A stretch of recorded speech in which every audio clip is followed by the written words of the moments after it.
welcome to another Thailand tip. Now today I want to talk about bank accounts. These are quite important for foreigners because not only when you visit there but also if you're living there, which is what this is aimed at really, where like myself you want to have a bank account in order to transfer money over to make it easier for you to have the money. Now you'll have to watch my other video about money because there's several different methods of doing this, and the best one obviously is to have a bank account in Thailand. There is of course a major problem with that in the fact that unless you have the right documents, then you're going to have major trouble trying to get a bank account in Thailand. You need to have your yellow book, which is your proof of residence, where you are, where you're living. You need to obviously have your passport, but you need to have a visa. Now, I'm not going to mention which visa you need purely because it will vary between bank and also every time you go to a bank, a different bank, whatever, you'll find that they will change the rules. There is probably one common denominator. They're not going to give you a bank account to anybody, so you need to bear that in mind, that you need to have a visa with a certain amount of time on it rather than just 30 days. And because the tourist visa means that you're a tourist, that means that you're probably not entitled to have a bank account in the country.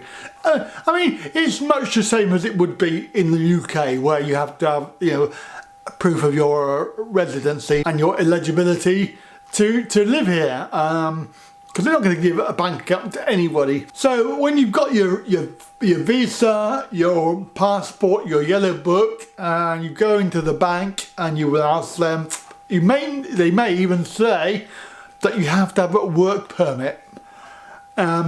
This may well be an obstacle that you can't get over, because unless you are actually working or you have a job coming up, then you will not have a work permit. But I know for a fact that people who are retirement visa and they just have a normal visitor visa, some of them have managed to get bank accounts. So I know it is possible to get a bank account with the visa that we mentioned. Right, so go into your bank, tell them you want to open up a bank account, give them the documents, pay your fee, pay a certain amount of money, and they will create the account, hopefully, in an ideal world. Now, in an ideal world, we don't live in that, because you could go into a branch of the same bank. So, for example, Bangkok Bank, you could go into 3 different branches and they could all give you different answers. So one could say no, one could say I want a work permit, and one could say okay. On the Konkan forum, they were discussing bank accounts, and the common denominator there is Kazakhstan.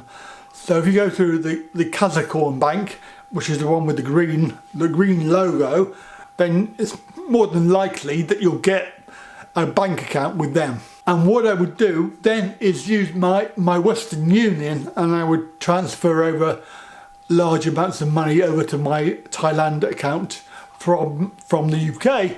And when you do that, when you transfer using Western Union, you can do, I could do 4,000 at one time, and it should cost me like £2.90, which if you work it out, if you draw out from an ATM, if you take out 10,000 at a time, they're going to charge you 200 baht plus your bank fees, and it ends up being a lot of money every time you draw out 200 quid. Whereas if you've got a Thailand bank account and you've got money in the account, then you can just go to the ATM and draw out as much as you like, and it will up to the limit, of course, and then it won't cost you any money. So that's the idea. And obviously then if you are looking at going to work, you have a bank account in which they can pay their money, pay your money even. So if you're looking to open up an account, I hope that my little tip has helped you understand about it and will help you